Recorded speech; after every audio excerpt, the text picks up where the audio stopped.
For technology catalysts, as Al said, these things all blend together, they all intersect. This is not a completely exhaustive list, people. We don't have all day. I have to hit the high ones. There are 4 I'm going to choose to cover today. The first one is mobility. Show of hands, how many nomophobes are in the room with me today? How many of you have no idea what I just said? You are awake. Good. I like that. You'll be happy to know nomophobia is not an actual clinical disorder, but it was coined a few years back to refer to the 2/3 of us who are absolutely terrified of being without our mobile devices perpetually attached to our hips at all times. Now that I have defined it for you, how many fellow nomophobes are in the audience with me today?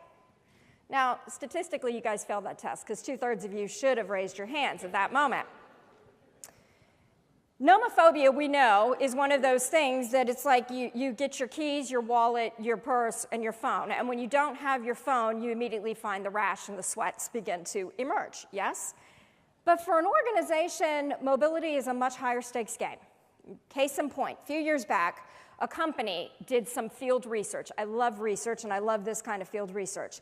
They, quote unquote, lost 50 mobile devices across 5 US cities. Those mobile devices came conveniently pre-populated with access to corporate networks and sensitive HR files. So if you picked it up and you wanted to take a peek into a corporate network or a sensitive HR file, you could easily do that because it was already pre-populated with the username and password. Pretty cool, right? The phones were also pre-populated with the owner's contact information so that if a Good Samaritan picked up the phone, you could also return the phone very quickly to the said owner. And what they found was quite startling.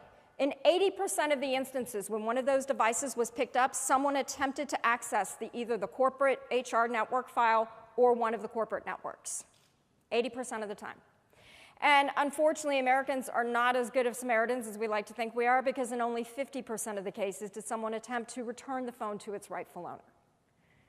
It's a high-stakes game when we are talking about mobility.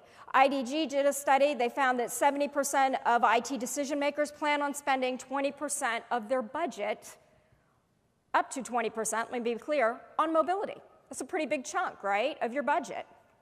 But what they also found is that those same decision makers, an equal number, were likely to say that employees are in the driver's seat in driving mobility adoption in their enterprise as IT is. That's kind of interesting, right? It's up to a fifth of your budget, yet employees are equally likely to be driving the adoption trend. And perhaps that's because less than 50% of them sheepishly admitted they don't even have a mobile strategy, people. I'm not going to have you self-confess here, but if you are anything like that demographic, less than 50% of you right now have a mobility strategy in your companies. And while mobility is important from a security perspective, like we've talked about, it's certainly important from a budgetary perspective, like we've talked about.